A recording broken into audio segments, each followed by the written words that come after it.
This is Sneha from Center for Early Childhood Caries Research, and I will be talking about Early Childhood Caries Pathfinders, a journey through Facebook and Instagram. As we know, early childhood caries is a leading contributor to the global burden of disease, currently affecting more than 600 million children. This disease has a profound effect on the quality of life of children. Systematic reviews highlight an effectual way to disseminate information is via technology. In recent years, digital systems have become a part of healthcare around the world. This has shown a shift in the uprising of information from in person to one that is remote.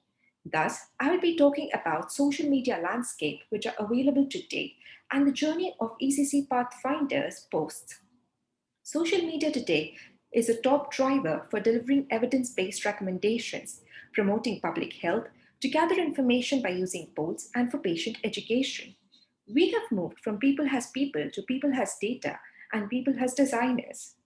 Social media sites may be grouped as social networking, example Facebook, Instagram, Twitter, professional networking, that is LinkedIn, media sharing via YouTube, content production, example blogs, knowledge aggregation, that is Wikipedia, and virtual reality and gaming sites. On Facebook, we have seen 2.8 billion monthly active users and 1.59 billion daily users, while on Instagram, we have 1 billion monthly active users.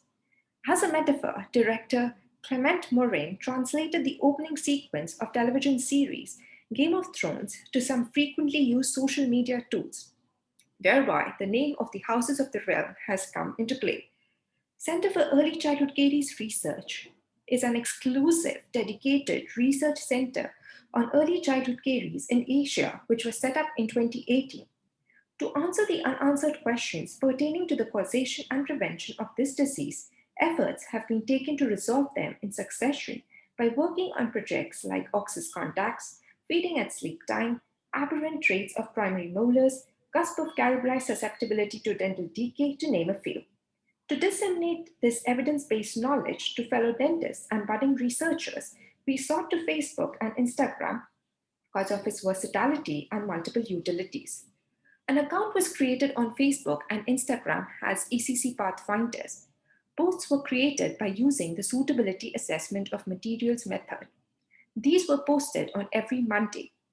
We assessed the 52 weeks post by taking into consideration the reactions of people to the posts, people's comments, post engagement, people reached, the active members at the time of post, the number of shared posts, the number of saved posts.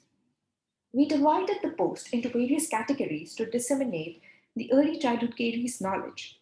We had historical paper posts by Foss and Winteretta, publication posts of Ox's contacts and feeding at sleep time scale, full mouth rehabilitation of early childhood caries cases, and a few puzzles and MCQs to enjoy learning while playing.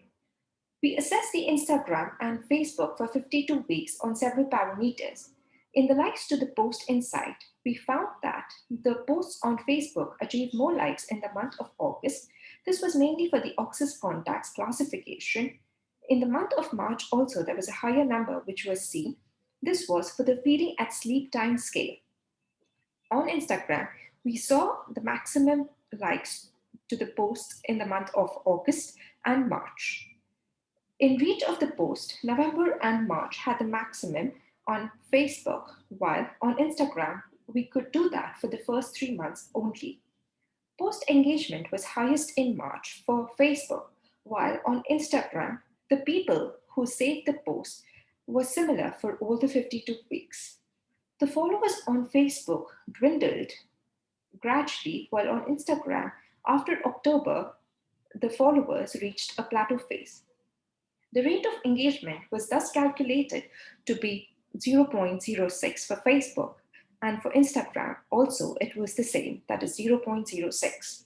The other aspect which we wanted to measure through dissemination was the altmetric score, which is a collateral record of all the online shares and mentions of research. Prim and colleagues first coined this term in 2010.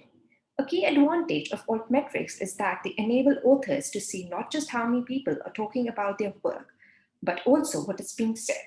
So far, however, we haven't been able to achieve that completely yet, but we are getting there. To summarize, There should be dissemination of evidence-based knowledge through social media to educate our fellow researchers, students, and budding clinicians. While doing so, one should be cognizant of the patient privacy and confidentiality.